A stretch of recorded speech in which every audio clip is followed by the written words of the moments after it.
Happy Halloween, Happy ladies and gentlemen, Halloween. and everybody in between, all you ghouls and monsters listening out there. You're hearing this in the future, so Halloween has come and gone. Yeah, but if you partied last night and you got all dressed up, you're probably recovering today as this episode airs, which is the Saturday after, because Halloween's on a Friday this year. I feel like Halloween is to me, a 1 to 2 week long event. Absolutely it is. It's a festival, I would say, almost, where it's, you know, I love seeing the decorations, the big blow up decorations and all the creative things on people's lawns. Yep.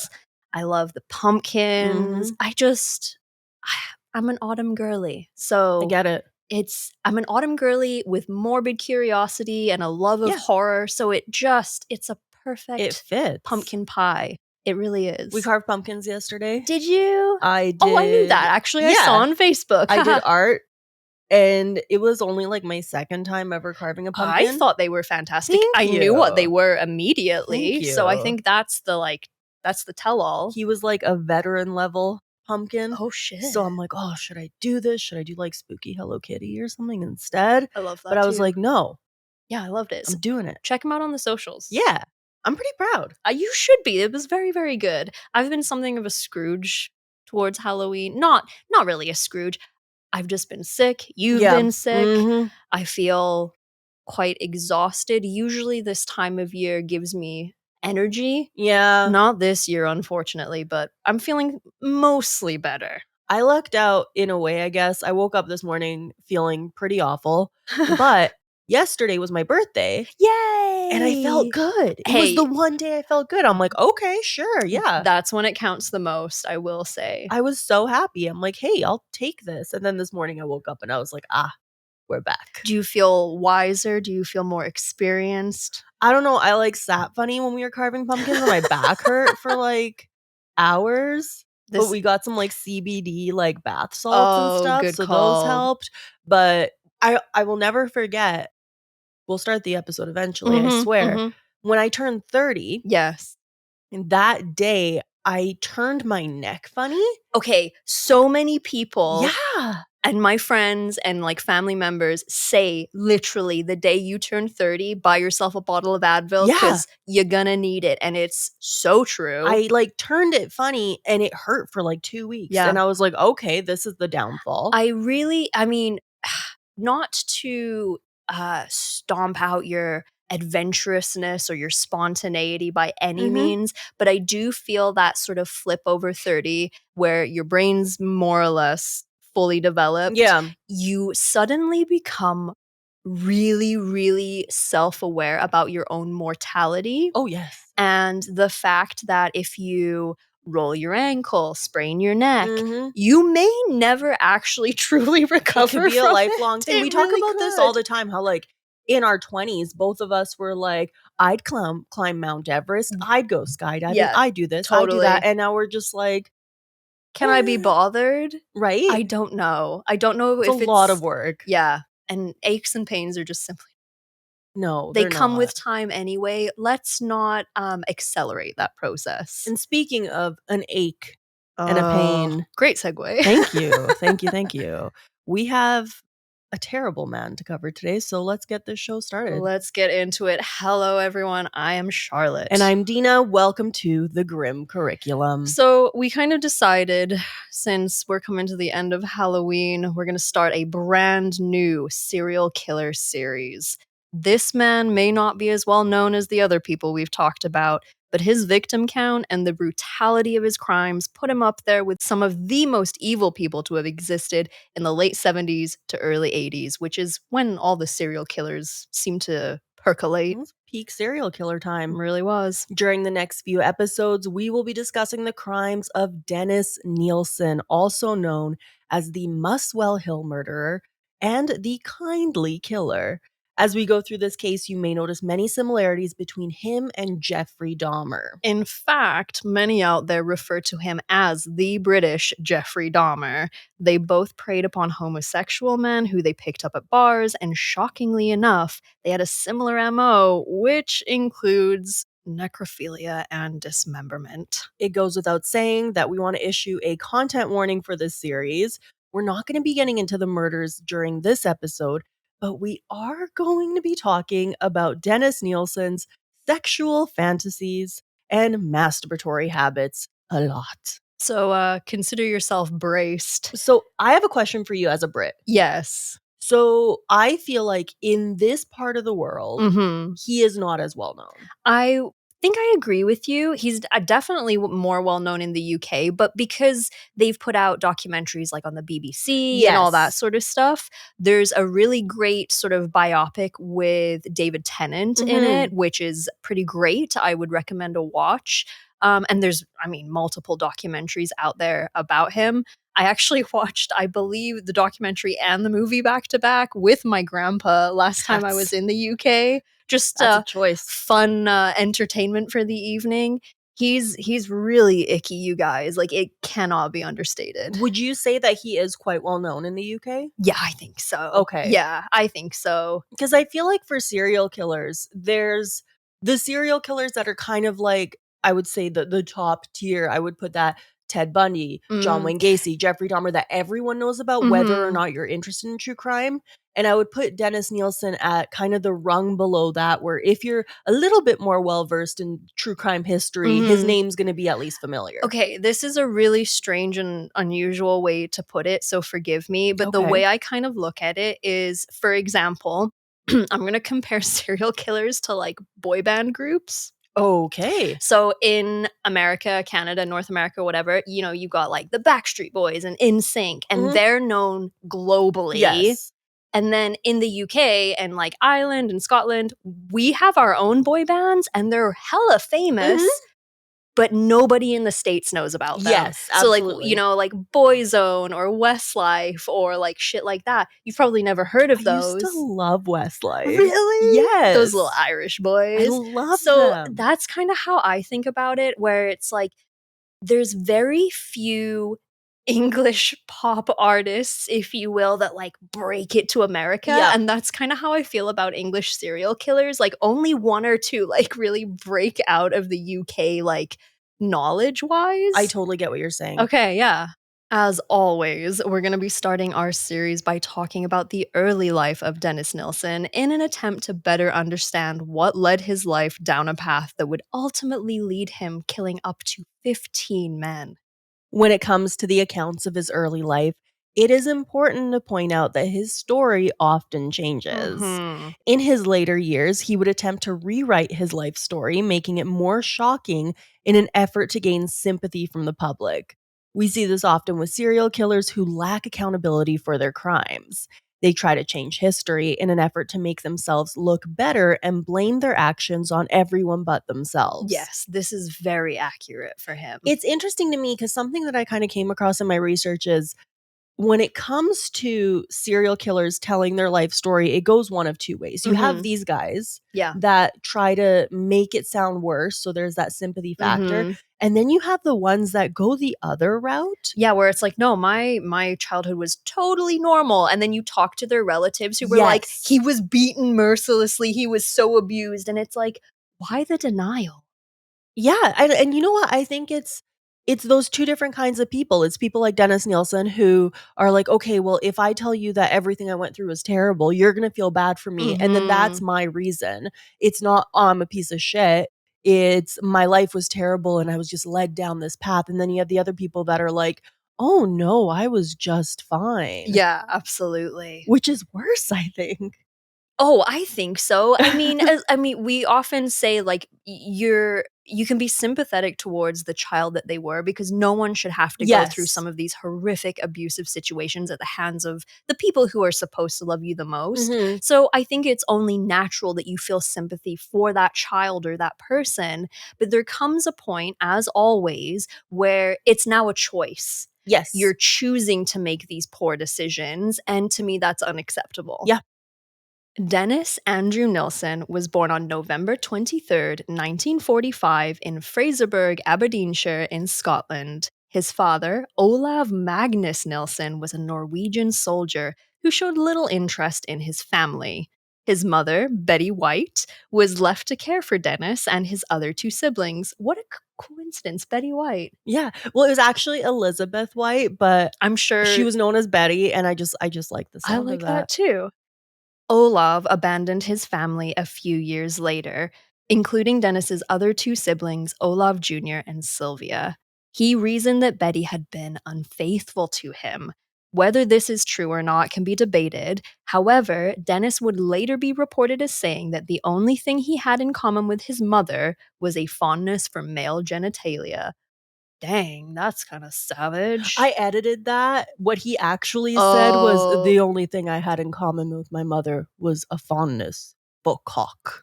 I do That's not what like no, but that. that is this story. This is so gross. So Like, in this gross. entire, like, episode, we're not gonna talk about him killing anybody, but it is disgusting. Well, I guess that's your next warning. Yeah, that sums it up. Oh my god. Despite this, he would also say that his mother was a warm and caring woman who did her best to care for the children. She was well liked throughout their town and had a positive reputation. He would later take back all of this and say that she was an awful human being in every way possible. Man, talk about flip flop express. We can't take anything this man says for what it is. No, because not only is he like flip-flopping, the extremes in which he Oh, flip-flops. So it's yes. not like, oh, I'm misremembering or like, your memory gets a little muddled over Mhm. time. He's calling her a slut on one hand Yep. and then being like, nah, she was great on the other. Yeah. He's very black and white. Ugh, I don't like this. By all accounts, his early years were the happiest of his life. His grandfather, Andrew, who he completely idolized, helped raise him and his siblings. Andrew was a strict man who disapproved of alcohol, listening to the radio, and working on the Sabbath.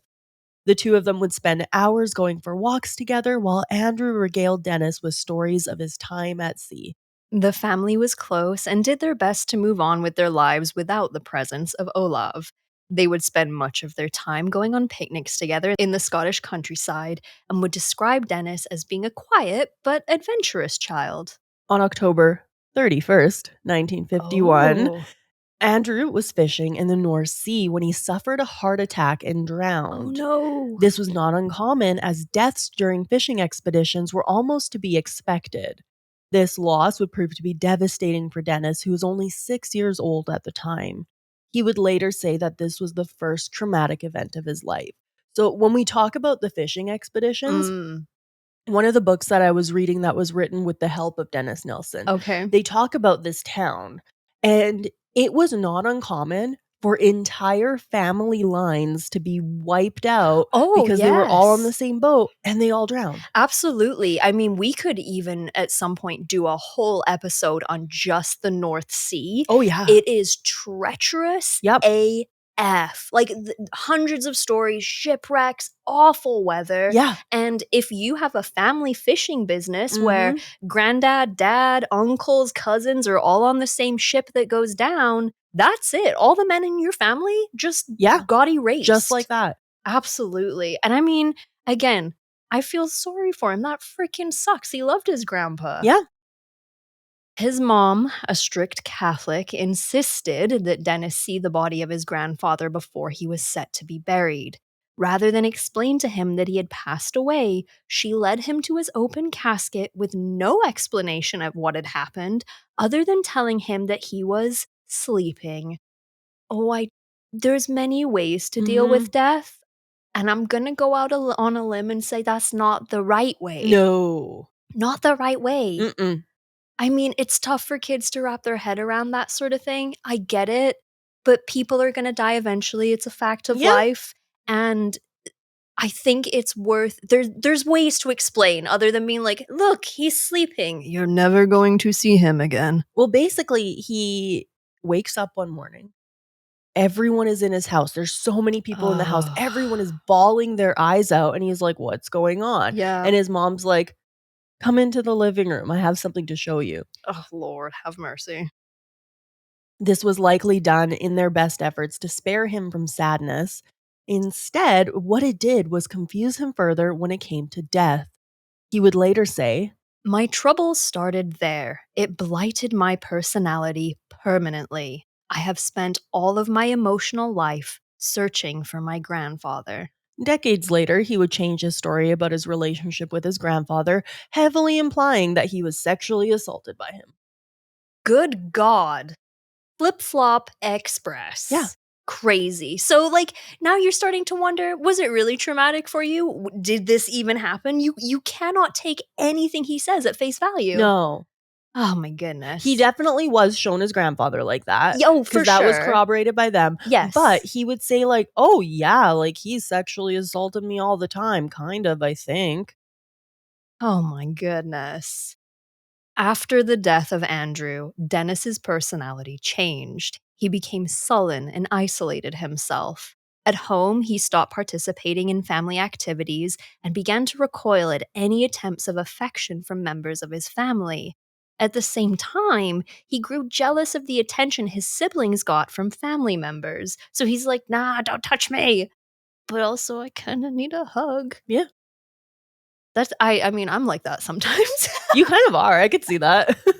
Well, to be fair, there's one person on this planet that I'm fully comfortable hugging, and he is the man I share a bed with on Yeah. a regular basis. You are not a hugger. No, I don't like it. I literally, like, I think we've hugged once, and it was when we did our live show. Yeah, probably. It's like special occasions Yeah, you're and not a special hugger. people. Yeah. Yeah, I get it. Yeah. I'm just like, I don't know. I just don't like it. I don't blame you. Maybe I'm sure there's reasons. We'll not get into that right now. During his periods of isolation, Dennis would spend much of his time standing at the sea harbor and watching the nearby boats. On one occasion, he fell into the water and was saved by a young man. Dennis, of course, changed his story throughout the years. He would later say that he was swimming in the sea and he saw a young boy watching him. Dennis was swept away and began to drown. As he stopped flailing in the water, he experienced a feeling of tranquility. The next thing he knew, he woke up on the shore naked and covered in what he called a sticky white substance. I don't know that I want to dwell on that. I think I'd like Nope, to move on move from it. on. We're moving on. And we do want to point out the obvious here. Most of the revisions that Dennis later made about his life are likely lies. Again, these are stories he would later tell to garner sympathy and shift the blame to someone else rather than himself for his crimes. Interestingly enough, Dennis would later go back to this story when he wrote his autobiography, aptly titled History of a Drowning Boy. He's very emo. Very, like, a step away from the edge, Dennis. He's like, in his mind, I think he's this like troubled romantic. And that's kind of, we'll see that with his crimes, because that's how he sees himself. It's absolutely Yes. not true. Mm-mm-mm. And even later on, we're going to talk about some of the things that he would put himself through in order to try to make his fantasies happen. But in his Yes. mind, he's just this, oh, troubled, wounded soul. Doing whack ass shit. Yeah. Shortly after this, his mother moved the family out of the grandparents' home and met a man named Andrew Scott. Together, they had 4 children, back to back, and relocated the family to Stricken, Scotland in 1955. As an adult, Dennis had many pets whom he, by all accounts, treated well. This was not the case during his younger years. At the age of 9, he hung a cat by its neck just to see what would happen. It was also around that time that Dennis realized that he was gay. These feelings heavily confused him and led him to feel a great deal of shame. He did not openly admit these feelings, but those around him were suspicious. His brother, Olaf Jr., would belittle him in public, which only led to a further strain on their relationship. At the age of 14, Dennis joined the Army Cadet Force. 2 years later, he began a 9-year contract with the Army. He was very excited about this and appeared to thrive in this structured environment. He spent 3 years training at the Aldershot Barracks in southern England, and during this time, he felt a sense of belonging but always knew that he was different than the other young men due to his sexuality. His chosen trade in the army was catering, which led him to undergo extensive training in butchery. This, of course, would be a skill that would serve him well in his adult years. This was also around the time that he began drinking heavily. In his mind, he was like everyone else who would relax with a few drinks after a hard day. Those around him considered him to be a lightweight who would become incredibly annoying after consuming even the smallest amount of alcohol. Hey, we all know one. I was going to say, we all know We this all know person. one.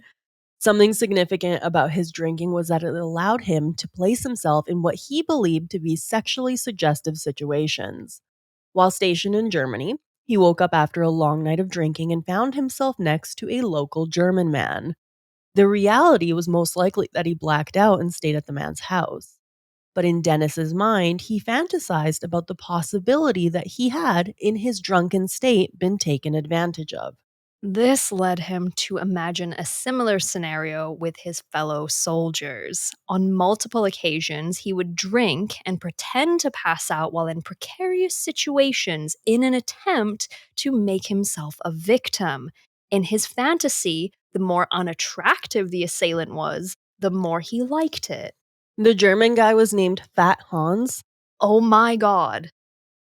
Fat Hans. Yeah, Like this was like he was known as, like, you that's know what what I they all mean? called him. That's crazy. And so for him, it's not the idea of, oh, I woke up next to. Hunky McGee or Yeah, whatever. no, he wanted like someone that he considered to be gross to take advantage of him. We're not unpacking that. Let's No, move. Let's move move on. forward. In January of 1964, he was stationed in what is now the country of Yemen, where he worked as a cook in a terrorist detention center. While he spent most of his time working in the kitchen, he was still required to go on patrol. During this time, he was exposed to the sight of dead bodies regularly. He would later say that the sight of these bodies didn't affect him. This did lead him to being desensitized to death, and combined with his fantasy of sex during unconsciousness, led him to blurring the lines between that and death. His time in Yemen also led to his own close call with death. During one evening, he had been drinking and had called a cab to take him home. While in the back seat, he passed out. He was woken up when the driver hit him over the head. He was stripped of his clothing and thrown into the trunk of the car. And when he woke up, he found a car jack, which he would then use to attack his would be captor when the trunk was opened. He then stole the man's clothes and ran back to the army base. This, like many of his stories, may not be fully true. In fact, there is no real evidence that it actually happened to this extent. What we do know is that even while stationed in a war zone, Dennis would continue to drink and put himself in dangerous situations in an attempt to have someone sexually assault him while he was unconscious. So the reality of it, he probably got like robbed Yeah. because he would always get blackout drunk and get into cabs and pass out in the cabs. And you're a foreign soldier Yeah. in a very conflicted country. Yeah. Stop doing that. Yeah, it's shocking. It's That shocking he didn't die. Exactly. Oh my god. He could he could have just disappeared and then it would have been like, oops, British soldier missing in Yemen. Yeah. Yikes. Whether it actually happened or not, this became another one of his sexual fantasies. Something else that spurred these fantasies was a painting that he witnessed called The Raft of Medusa by French painter Theodore Géricault. The painting portrays 15 survivors on a raft after spending 13 days awaiting rescue.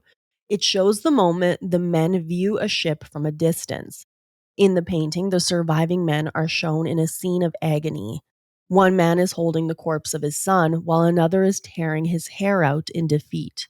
Several bodies litter the foreground. This painting is creepy as hell. I don't think I've ever seen it. I'm gonna have to look it Look up. it up. It's one of those paintings where there's a lot going on, like like everywhere you look, exactly, yeah. and it's like Dennis Nilsen. There's a lot to unpack in this painting. Fair enough. What drew him into the painting was the father and the son. The son is portrayed as completely nude and is draped across his father's lap. This only led to his fantasy of an older man and a naked young boy growing. We're fully aware that we're talking about the same types of fantasies a lot, Mm. but there's a reason for it because we will soon see the lengths that he would go to make these fantasies come to life for him. And his fantasies will eventually consume him fully.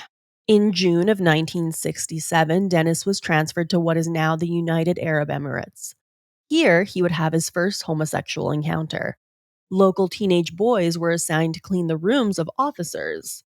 His ranking had increased to corporal, which meant that not only did he have his own room, he had his own boy assigned to him. Oh, don't like that.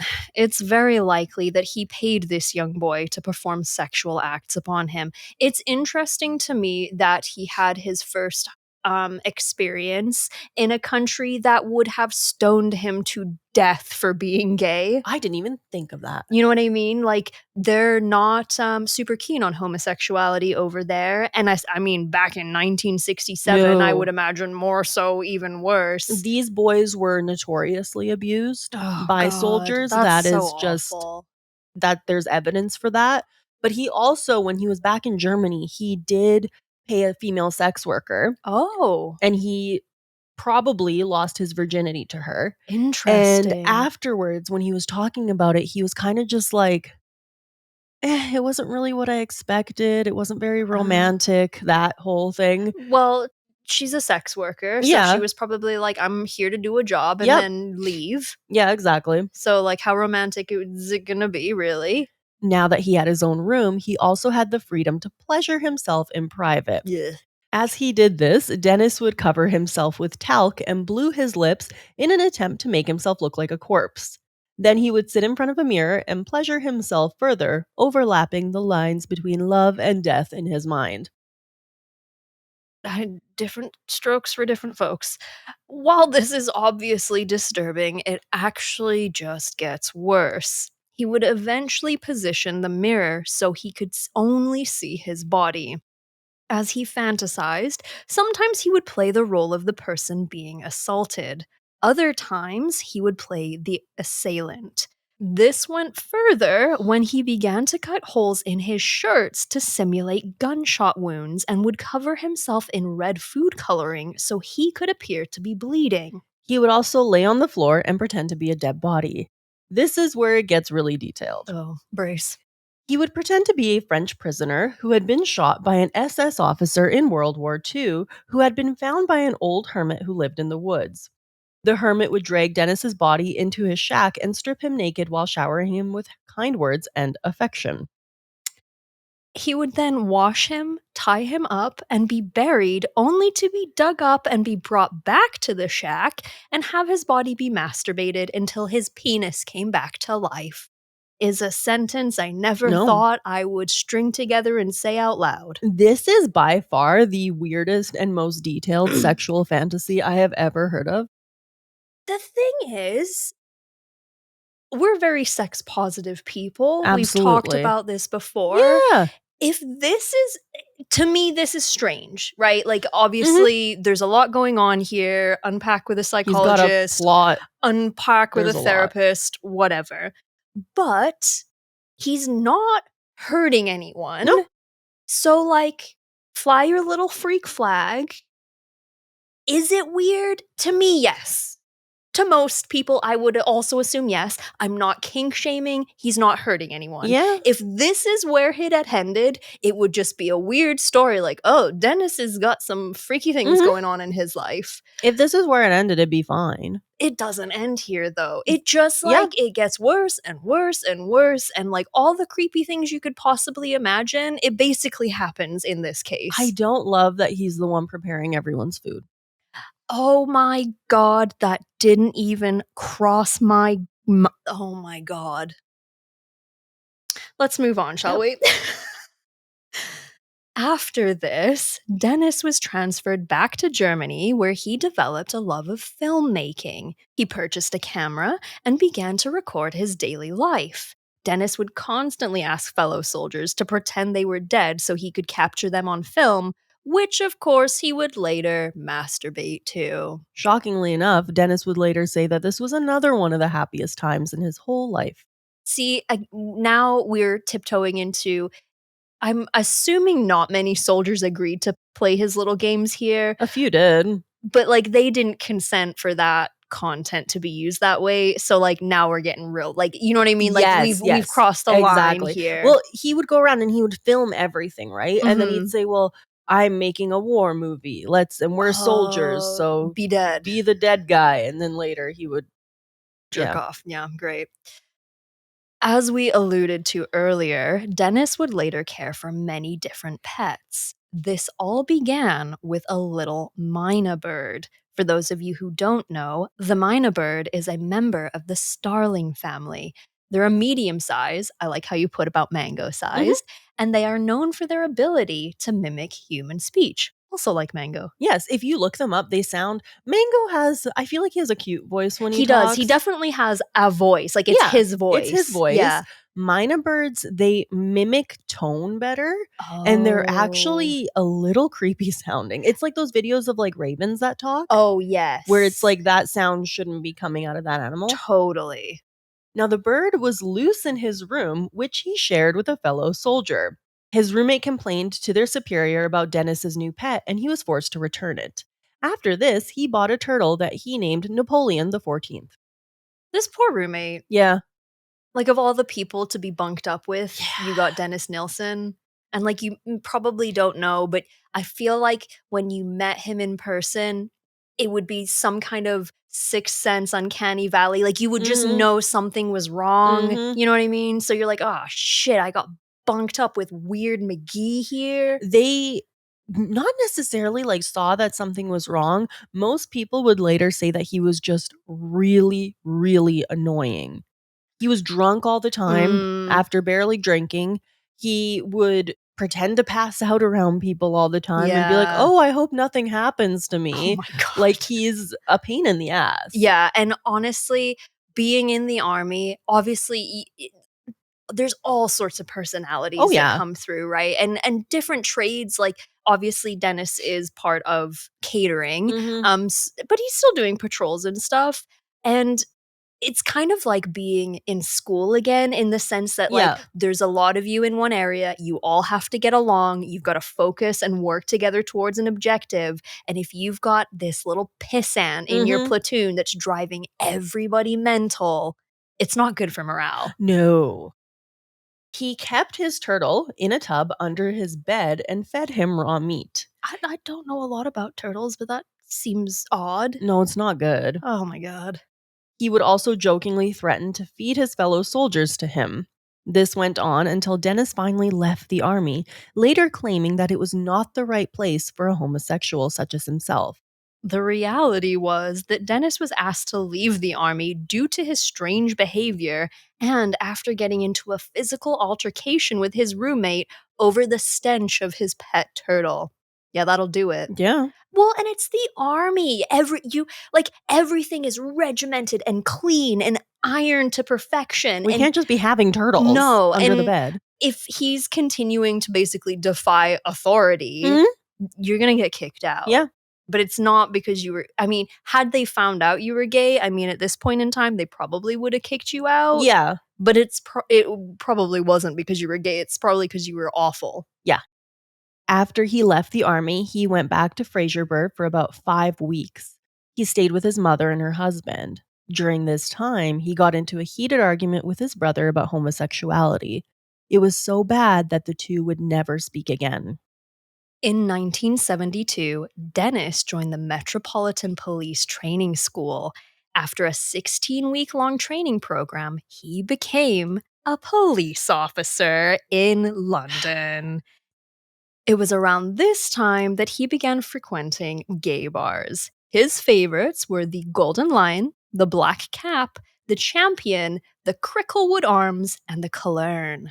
So he finds out about these gay bars. He's talking to the other officers, and they're like, "Oh, don't go over there. That's where all the homosexuals hang out." And Dennis is like, "Nice." Say just what's the address? Just so I know not to go near Yeah, there. the Golden Lion, you said? Yeah. And here's an interesting fact.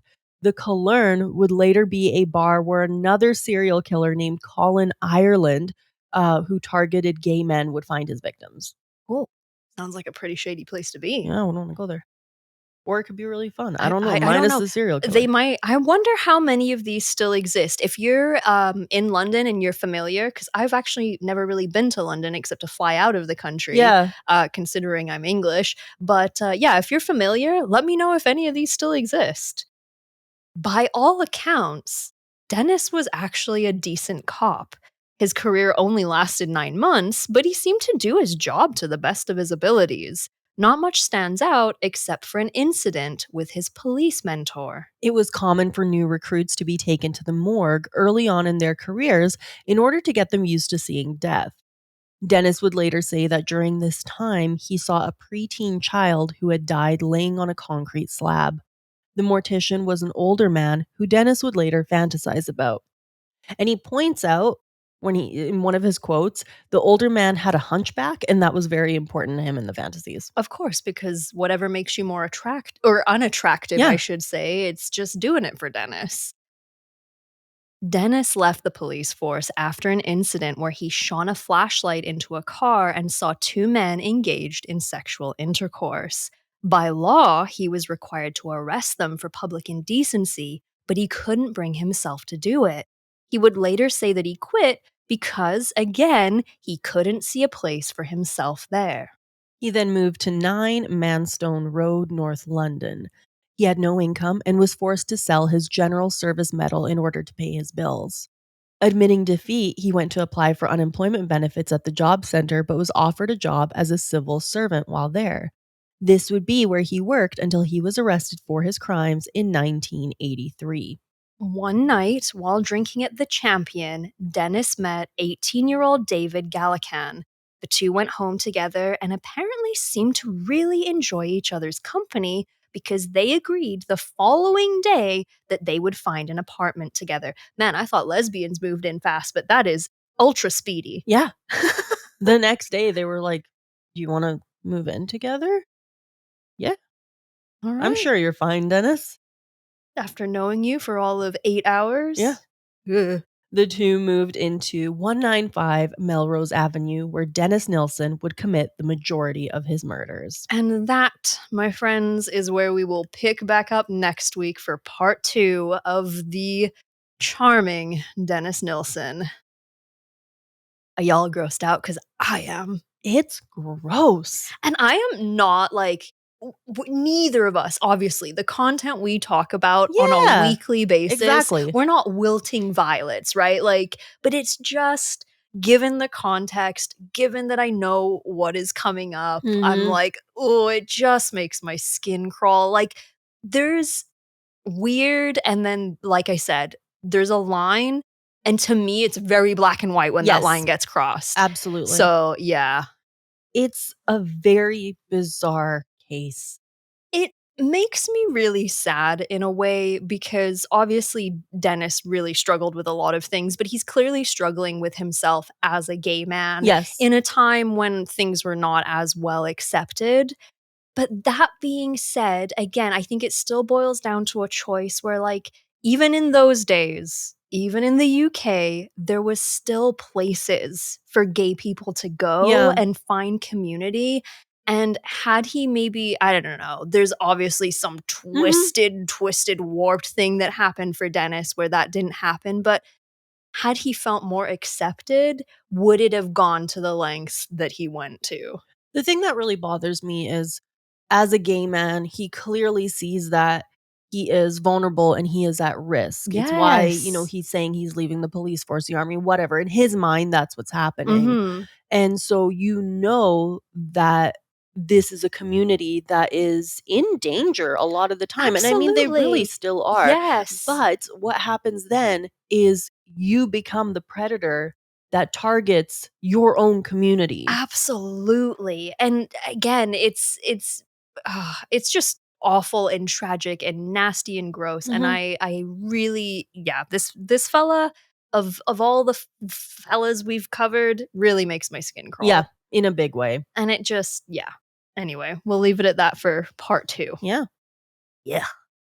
Buy some merch, friends. How about a merch Yeah. plug to Lighten the mood, I Thank you. guess. Yes, I didn't have the right words there, but absolutely. I've added a few more things onto the Threadless shop, so you can go check that out. There's stuff for your body, there's stuff Mhm. for your home, there's stuff for kids, there's stuff for adults, there's notepads and mouse pads and all sorts of fun things. So go check it out.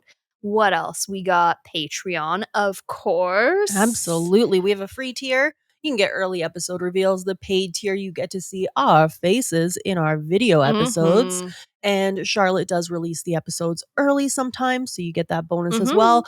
We have a Discord and all sorts of fun stuff. And we also give a shout out to our Grim VIPs at the end of each episode. We sure do. So, a wonderful, splendiferous thank you, as always, to the beautiful Mayhem Mudkip, Lisa, Nova, Kevinus Musicus, Brian, Bob, Paranoid Pop Rocks, Steven Centauri, Judy, Yegpla, and Atlantean Jedi. And actually, Judy, you sent us an email I saw the other day asking how we were feeling. I know we talked a little bit about it in the beginning of the Yeah. episode, but we're both feeling a little bit better at the very least. And So thank you for your email, as yeah, always, thank you Judy. so much. I was in a state where I didn't even have the mental capacity to reply to emails or anything else. So I swear I have never been more ill in my adult life, and I am very thankful that I am on the other side of it. Good God. I literally almost had a panic attack because my throat has been clogged, and then both of my nostrils were completely clogged, the so I not couldn't breathing, breathe, and I no. was just like, I'm gonna die.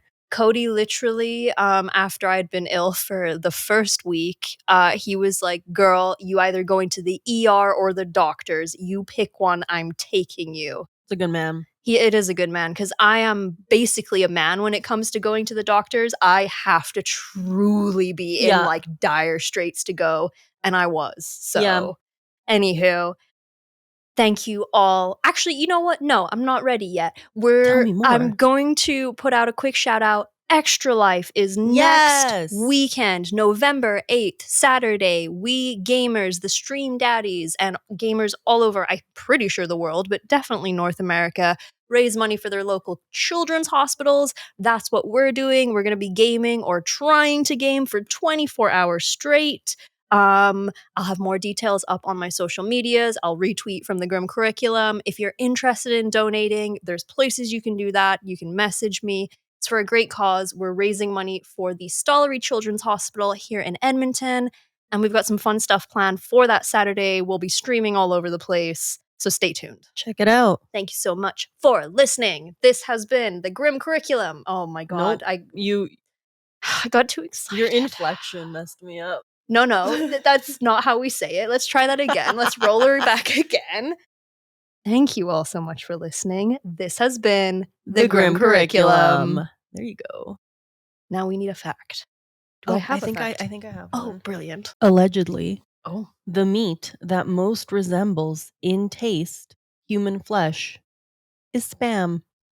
Oh, I like Spam. I love Spam. I don't know if that's the European in us or what, but like Cody severely judges me for liking Spam, and if I tell him that or he listens to this episode, he's gonna judge me even more. Bye. Bye. No, I fucking love Spam. So good. Spam and egg sandwich? Hell yeah. Totally.